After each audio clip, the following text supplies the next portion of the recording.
Welcome to our YouTube channel KD AgriSoil Tutorial। KD AgriSoil tutorial के YouTube channel पर आप सभी दोस्तों का एक बार फिर से स्वागत। आज हम लोग मॉक टेस्ट सीरीज सेकेंड के मॉक टेस्ट नंबर 5 के बारे में डिस्कस करेंगे, जिसका टॉपिक है सोइल फर्टिलिटी। सोइल फर्टिलिटी के मोस्ट इंपॉर्टेंट 20 क्वेश्चंस को डिस्कस करेंगे और आज का वीडियो अपना बहुत ही ज़्यादा यूजफुल होने वाला है, तो वीडियो को लास्ट तक ज़रूर देखना। वीडियो को शुरू करने से पहले या क्वेश्चन डिस्कस करने से पहले मैं आप सभी दोस्तों से, जो भी मुझ पर बहुत ही ज़्यादा भरोसा दिखा रहे हैं, मुझ पर भरोसा करके कभी कॉल करते हैं, कभी मैसेज, तो कोई अपना डाउट, कोई क्वेश्चन छोड़ देते हैं मैसेज में, व्हाट्सअप कर लेते हैं, इंस्टा पे मैसेज कर लेते हैं, उन सभी दोस्तों से जिनको मैं रिप्लाई नहीं कर पा रहा हूँ, आंसर नहीं दे पा रहा हूँ, उनके डाउट क्लियर नहीं कर पा रहा हूँ, उनको सॉरी बोलना चाहता हूँ, माफ़ी चाहता हूँ। मेरा फिलहाल सेमेस्टर एग्जामिनेशन चल रहे हैं, एमएससी के एग्जामिनेशन चल रहे हैं, इसलिए मैं आपके क्वेश्चंस के आंसर नहीं दे पा रहा हूँ, समय नहीं निकाल पा रहा हूँ। और इसीलिए अपना जो ये संडे को होने वाला था मॉक टेस्ट, आज थर्सडे को हो रहा है, क्योंकि मैं पेपर सेटअप नहीं कर पाया था। और फिर कर भी दूँ तो ऐसे ही कहीं से क्वेश्चन उठा के दे दूँ, वो भी अच्छा नहीं रहता। कुछ क्वेश्चन नए होने चाहिए, तो मैंने कोशिश की है 5-7 क्वेश्चन जो नए हैं इसमें। तो ऐसा करने के लिए टाइम लगता है और टाइम मैनेजमेंट नहीं बैठ पा रहा था, इसलिए मैं सारा आपके आंसर, आपके रिप्लाई और ये मॉक टेस्ट सही टाइम से नहीं हो पा रहा था। तो उसके लिए मैं सबसे सॉरी हूँ, माफ़ी चाहता हूँ। और इन फ्यूचर जब भी ये सारा कुछ एग्जामिनेशन वगैरह हो जाएंगे, फिनिश हो जाएंगे, उसके बाद मैं इसी एनर्जी के साथ, जो एनर्जी के साथ मैं पहले आपकी रैंक लिस्ट निकालता था, आपके रिजल्ट पब्लिश करता था ग्रुप में, वो सारा का सारा वापस शुरू करेंगे। लेकिन अभी समय लगेगा उसमें, जब तक ये मेरे एग्ज़ाम नहीं हो जाते। तो 1-2 टेस्ट में शायद आपको और दिक्कत आएगी, उसके बाद में अपना सारा का सारा जैसा पिछला सिस्टम था वो सारा लागू हो जाएगा। रैंक लिस्ट आएगी, आपके डाउट क्लियर होंगे अच्छे से, वीडियोज़ टाइम पे आएंगे, वीडियोज़ की क्वांटिटी बढ़ जाएगी।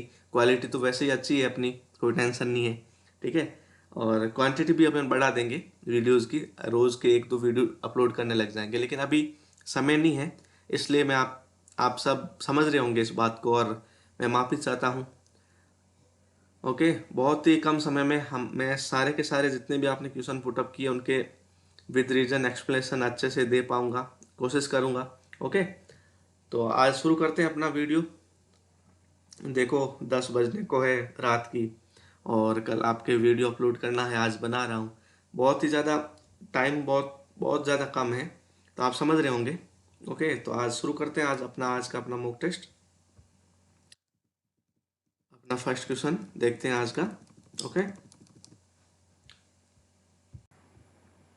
तो अपना फर्स्ट क्वेश्चन है आज का, विच of the following statements is correct. तो अपने को 4 स्टेटमेंट बता रखे हैं और इनमें से बताना है कि कौन सा करेक्ट है। तो फर्स्ट है, low salt ion concentration and strongly attracted ions like calcium promotes clay flocculation and soil permeability. तो यहाँ पे अपन को समझना पड़ेगा सबसे पहले ये पीछे वाली 2 बातें। एक तो clay flocculation and permeability, soil permeability का क्या रिलेशन है। देखो, फ्लोक्यूल बनेंगे, कोई भी सॉइल में फ्लोक्यूल बनते हैं, एग्रीगेट बनते हैं। तो एग्रीगेशन फॉर्मेशन होगा तो क्या होगा, एग्रीगेट अच्छे बन जाएंगे, और जितना ज़्यादा बड़ा एग्रीगेट होगा, जितने बड़े पार्टिकल होंगे सोइल के, अब देखो छोटे छोटे पार्टिकल होंगे तो वो क्या करेंगे, उसके जो पोर्स होंगे बहुत ही ज़्यादा क्या होंगे, छोटे होंगे, माइक्रो पोर्स होंगे। और माइक्रो पोर्स में क्या होता है, एयर का मूवमेंट होता ही नहीं, और वाटर मूवमेंट होता है, वो कैपिलरी फॉर्म में होता है, तो वाटर का मूवमेंट कम होता है। वाटर वहाँ रिटेन ज़्यादा रहता है, लेकिन उसकी परमेबिलिटी कम हो जाती है, उसका जो बहने का गुण है वो कम हो जाएगा। लेकिन अच्छे फ्लोक्यूल बनेंगे, बड़े बड़े पार्टिकल बन जाएंगे, फ्लोक्यूल बन जाएंगे, तो उसमें क्या होगा, उसमें मैक्रोपोर अच्छे बनेंगे, माइक्रोपोर्स का जो रेशियो है वो भी अच्छा रहेगा। और जिससे क्या, फ्लोक्यूल अच्छे होंगे तो उससे परमेबिलिटी भी, सॉइल की जो परमेबिलिटी है वो भी क्या होगी, इंक्रीज होगी। तो फ्लुक्लुएशन एंड परमेबिलिटी दोनों ही साथ में, यदि फ्लुक्लुएशन हो रहा है, अच्छा फ्लुक्लुएशन है, तो परमेबिलिटी भी इंक्रीज होगी। और फ्लुक्लुएशन नहीं है, डिफ्लुक्ल सॉइल है, जैसे कि मैं बात करूं अपनी सोडिक सॉइल की, एल्कली सॉइल की, तो एल्कली सॉइल में क्या होता है, एल्कली सॉइल में सोडियम प्रेजेंट होता है और डिफ्लुक्लुएशन हो जाता है। डिफ्लुक्लुएशन होने से क्या हो जाता है, जो सॉइल के एग्रीगेट है वो क्या हो जाएंगे, डिस्पर्स हो जाएंगे, और डिस्पर्स होंगे क्या करेंगे, सॉइल की जो अपर लेयर है वो क्या क्या हो जाएगी, पूरी की पूरी ब्लॉक हो जाएगी, जिससे उसकी क्या होगी, परमेबिलिटी सोइल की कम हो जाएगी, और जैसे फ्लूकुलेशन होगा फ्लूक्यूल बन जाएंगे, जितने भी पार्टिकल है क्लम्स बना देंगे और उसकी सोइल की परमेबिलिटी क्या हो जाएगी, इंक्रीज हो जाएगी। अब अपन को यहाँ बताना है कि कौन सी कंडीशन है दो जो इंक्रीज करती है क्ले के फ्लूकुलेशन को और सोइल की परमेबिलिटी को। लो salt concentration and strongly attract ions like calcium, या लो सॉल्ट और weekly attract ion, high salt and strongly attract ion, या हाई सॉल्ट या वीक अट्रैक्ट आयन।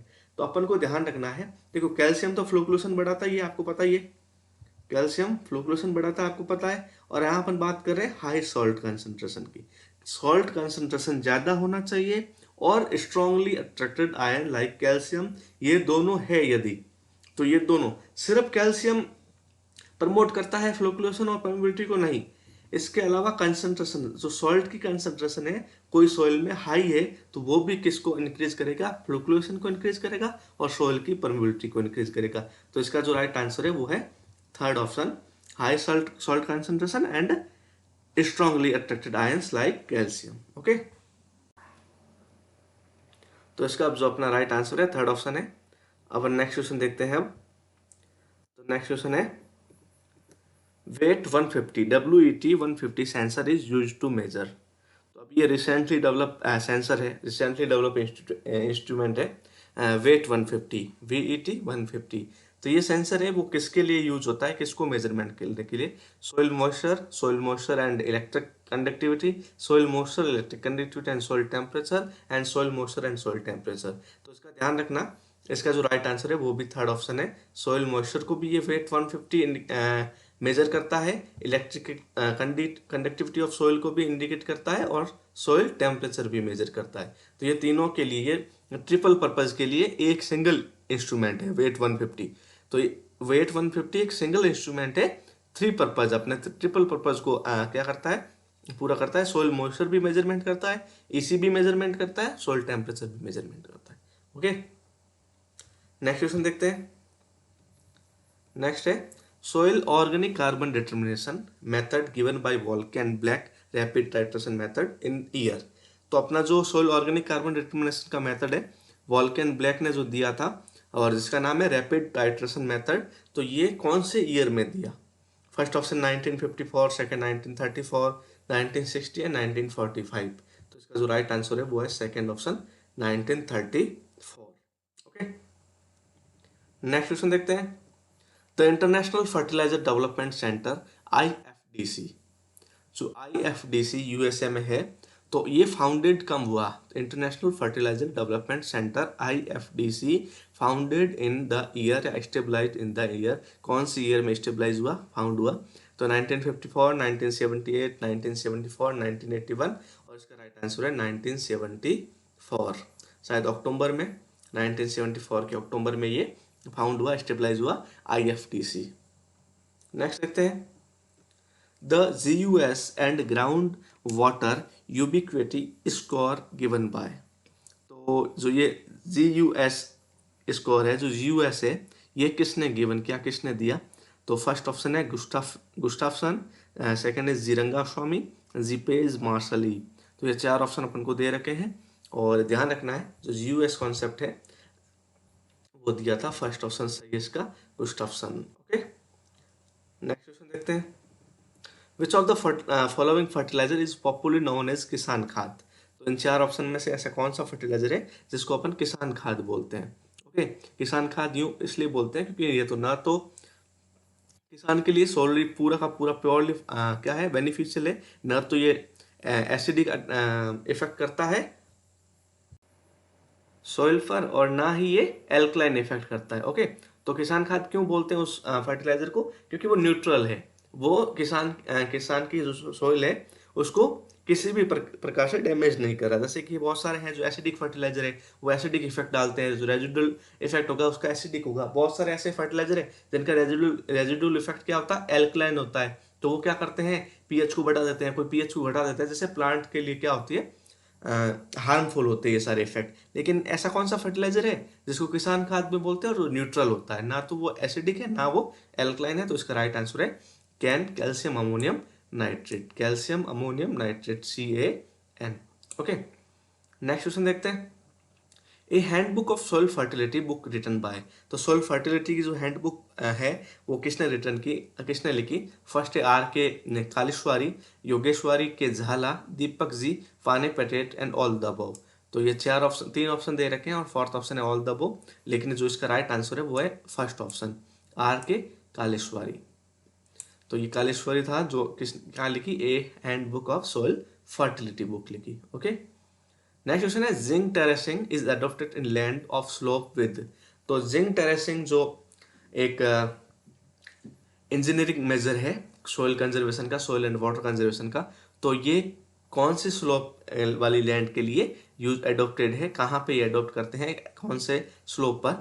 तो फर्स्ट ऑप्शन है 3 to 10%, 2 to 8%, 16 to 33% and 10 to 16%, and the right answer is 3 to 10%। Okay, तो zing terracing 3 to 10% वाली slope वाली land पे adopt करते हैं। ओके, नेक्स्ट क्वेश्चन देखते हैं, which micronutrient is applied to save plant in drought condition, तो drought condition से बचाने के लिए कौन सा माइक्रोन्यूट्रेंट, ओके, तो माइक्रोन्यूट्रेंट अप्लाई करते हैं प्लांट सोइल में प्लांट को ड्रॉट कंडीशन से बचाने के लिए? First molybdenum, zinc, boron and manganese, तो और मोस्ट ऑफ ने जिंक किया है, लेकिन राइट आंसर इसका क्या है, बोरॉन है। नेक्स्ट क्वेश्चन देखते हैं, soil health card scheme is launched in, तो जो सोइल हेल्थ कार्ड स्कीम है वो कौन से ईयर में लॉन्च हुई? 2016, 15, 14 एंड 17। तो ध्यान रखना ये 19 फरवरी, 19 फेब 2015, 2015 में राजस्थान में लॉन्च हुई। ठीक है, प्राइम मिनिस्टर ने की। नेक्स्ट क्वेश्चन है, in plant deficiency of zinc are usually associate with concentration of less than, तो क्वेश्चन बिल्कुल सीधा सा है कि क्रिटिकल कंसंट्रेशन क्या है जिंक की प्लांट्स में। ओके, तो प्लांट के लिए जिंक की क्रिटिकल कंसंट्रेशन क्या है जिससे कम होते ही डेफिशिएंसी सिम्टम्स होने लग जाएंगे? तो इसका जो राइट आंसर है जिंक प्लांट के लिए वो है 20 ppm, और यदि अपन बात करें किसके लिए, सोइल के लिए, तो 6 ppm। तो इस क्वेश्चन का जो राइट आंसर है वो है first option 20 ppm। Next question देखते हैं, downy mildew of pearl millet may be suppressed by increase soil level of, तो कौन से फर्टिलाइजर का या कौन से न्यूट्रिएंट का अपन लेवल इंक्रीज कर देंगे सोइल में? तो जो downy mildew of pearl millet है, जो बाजरा का डाउनी मिल्ड्यू है, वो सप्रेस हो जाएगा, वो ओवरकम हो जाएगा उसका इफेक्ट। तो फर्स्ट है chlorine, copper, zinc and calcium, और इसका जो राइट आंसर है वो क्लोरीन।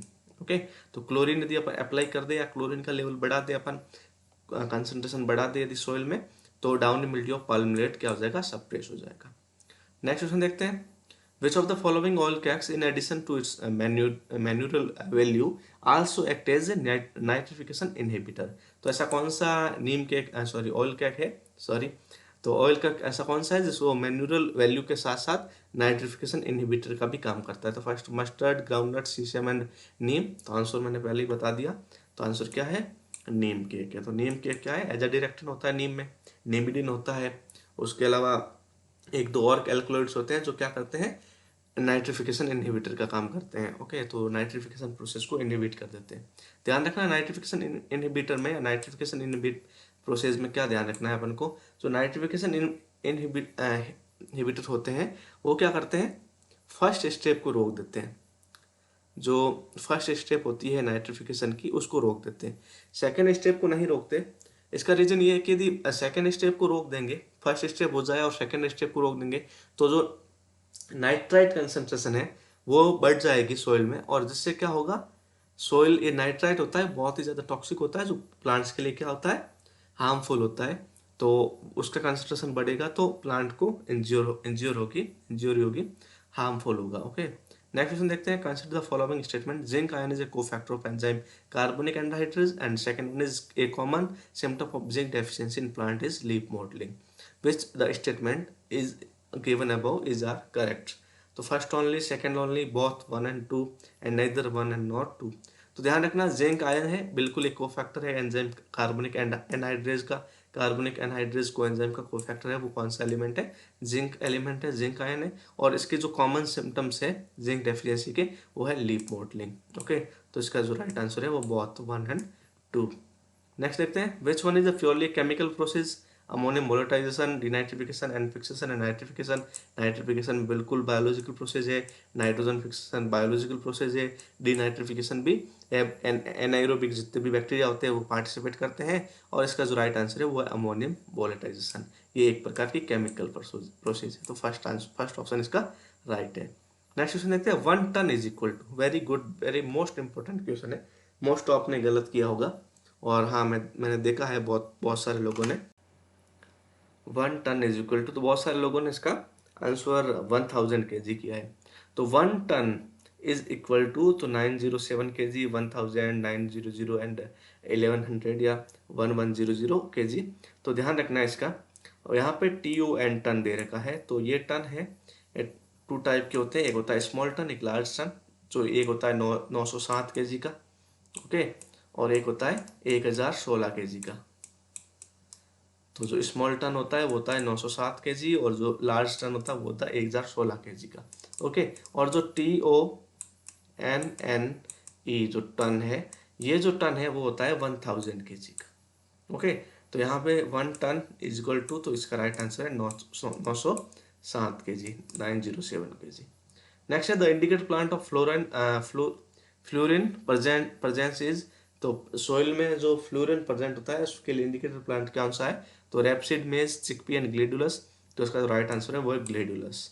नेक्स्ट है who was establish that sodium ion is essential mineral nutrient for Atriplex vesicaria.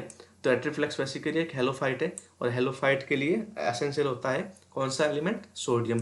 तो ये सबसे पहले किसने स्टेबलाइज किया, तो स्प्रिंजल, MC हार्ग्यू, ब्राउननेल एंड आर्नन एंगस्ट्राउट। तो इसका जो राइट आंसर है वो ब्राउननेल है। नेक्स्ट क्वेश्चन देखते हैं कि which element is substitute of molybdenum. तो कौन सा ऐसा एलिमेंट है जो सब्स्टिट्यूट है मोलिब्डेनम का, chromium, potassium, vanadium and sodium, and right answer is vanadium, क्योंकि नाइट्रिफिकेशन जो बायोलॉजिकल नाइट्रोजन फिक्सेशन है इसके लिए भी मोलिब्डेनम को रिप्लेस करके खुद ये काम कर सकता है, ओके। नेक्स्ट है which one is a nutrient exhaustive crop. तो कौन सी है जो न्यूट्रेंट एग्जॉस्टिव क्रॉप है, न्यूट्रेंट बहुत ही ज़्यादा एग्जॉस्ट करती है सोइल से, rice, wheat, maize and barley, and answer is maize. This is the last question. तो आज का अपना थोड़ा फास्ट किया शायद मैंने इसको कंप्लीट, तो ये मेरी मजबूरी है, टाइम कम है अभी मेरे पास, तो आप शायद समझ गए होंगे। फिर भी कोई डाउट है तो आप बिल्कुल कमेंट बॉक्स में बता देना, जब भी मैं टाइम होगा इन सभी डाउट्स को मैं क्लियर कर दूंगा। तो अपने 20 क्वेश्चन अपन ने अच्छे से डिस्कस किए हैं, ओके। और बहुत ही जल्दी बहुत ही ज़्यादा वीडियोस लेकर आएंगे इसके बारे में, बहुत अच्छे से एक्सप्लेनेशन के साथ अच्छे से डिस्कस करेंगे इन सबको। फिर भी आपको कोई कन्फ्यूज़न है तो आप कमेंट बॉक्स में डाल दीजिए। और मेरी आप सभी लोगों से, जितने भी ये वीडियो देख रहे हैं उस सभी से रिक्वेस्ट है, आप लाइक कीजिए नहीं कीजिए, कमेंट कीजिए नहीं कीजिए। तो जैसे मैं आपसे ये mock test free of cost करवा रहा हूँ, कोई भी चार्ज नहीं ले रहा हूँ, ऐसे ही मेरी रिक्वेस्ट है आप सभी दोस्तों से जो भी ये वीडियो देख रहे हैं, तो यदि आप कुछ पेड कर सकते हो तो वो यही है कि इस वीडियो को ज़्यादा से ज़्यादा लोगों के साथ, ज़्यादा से ज़्यादा दोस्तों के साथ शेयर ज़रूर करें। देखो ऐसा भी नहीं है कि शेयर से मुझे बहुत कुछ मिल जाएगा, या जितने ज़्यादा व्यूज़ आएंगे उससे बहुत ज़्यादा कुछ मिल जाएगा। मेरी मेहनत के आगे शायद ये सारा कुछ जितने भी मिलेगा वो, और मैं चाहूँ तो ये सारा पेड भी कर सकूँ, और जिसको नीड होगी वो बिल्कुल पेड भी परचेज करेगा, क्योंकि मैंने भी अपनी जेआरएफ के टाइम में बहुत सारे ऐसे पेड मॉक टेस्ट थे उनको परचेज करके दिया है, मेरा खुद का एवोल्यूशन किया है लॉकडाउन में घर बैठकर। लेकिन मुझे नहीं चाहिए सब कुछ, और मैं शेयर करने को इसलिए बोल रहा हूँ क्योंकि अभी कुछ दिनों में, इन्हीं दिनों में मेरे पास ऐसे ऐसे स्टूडेंट के मैसेज आए जो बिल्कुल नहीं जानते इन सब के बारे में, और पूछते थे कि सर कितने मॉक टेस्ट हो गए। तो अपने अभी लगभग 20-25 समथिंग कुछ मॉक टेस्ट अपन के हो गए, अपन ने ये सारे मॉक टेस्ट डिस्कस कर लिए, बहुत सारे मॉक टेस्ट अपन ने ऐसे ही दे दिए, लेकिन अभी बहुत सारे स्टूडेंट को ये पता ही नहीं है। और स्पेशली जो सोइल से प्रिपरेशन कर रहे हैं, सोइल से जेआरएफ की प्रिपरेशन, बाकी वालों का चलो नहीं पता, कोई बात नहीं, लेकिन जो सोइल से प्रिपरेशन कर रहे हैं उनको भी ये सारी चीज़ें नहीं पता। तो वो बाद में आएंगे जब ये सारा मॉक टेस्ट हो जाएगा अपना, तो उनके फ़ायदे के लिए, उन अपने दोस्तों के फ़ायदे के लिए जितना आप ज़्यादा शेयर कर पाए उतना शेयर करें। मेरा आपके लिए फ्री ऑफ कॉस्ट है, तो आप भी मेरे लिए थोड़ा सा मेहनत करें, और मेरे लिए क्या, आप खुद के लिए, अपने दोस्तों के लिए मेहनत करें, और ज़्यादा से ज़्यादा लोगों तक ये शेयर करें। लाइक मत करिए, डिसलाइक कर दीजिए आप वाली वीडियो को, लेकिन शेयर कीजिए। किसी एक दो के भी ये काम आ जाएगा तो बहुत ही अच्छा होगा। ये जितनी मेहनत मैं कर रहा हूँ उस मेहनत का मुझे जो मिलना है, जो रिजल्ट मिलना है वो मिल जाएगा। तो इसलिए सभी दोस्तों से हाथ जोड़कर मैं रिक्वेस्ट कर रहा हूँ कि ये वीडियो जितना आप शेयर कर पाए, ये नहीं आपको जो भी पसंद आए एक वीडियो वो जितना शेयर कर पाए वो शेयर कीजिए। यही आपका जो फीस है वो है। बहुत सारे स्टूडेंट मुझे रिक्वेस्ट करते हैं कि सर आप पेड शुरू कर दो, जिनको नीड होगी वो। आप में से ही बहुत सारे स्टूडेंट करते हैं ये मैसेज, लेकिन नहीं, अभी पेड वेड का अपना कोई प्लान नहीं है, ना फ्यूचर में है। अपना जब तक चलेगा ये फ्री ऑफ कॉस्ट चल रहा है। तो आपके लिए फ्री ऑफ कॉस्ट है, तो आप भी मेरे लिए फ्री ऑफ कॉस्ट जितना प्रमोशन कर पाएँ, जितना इसको शेयर कर पाएँ, जितने दोस्तों के साथ शेयर कर पाए कीजिए। और बहुत ही जल्दी बहुत ही अच्छे वीडियो के साथ मिलेंगे अपन। तब तक आप फुल ऑफ एनर्जी के साथ, जितनी आप एनर्जी लगा पाए, फुल ऑफ पॉजिटिविटी के साथ आप पढ़ते रहिए, मेहनत करते रहिए। एक दिन जेआरएफ की सीट आपकी होनी है। धन्यवाद, मिलते हैं अगले वीडियो में।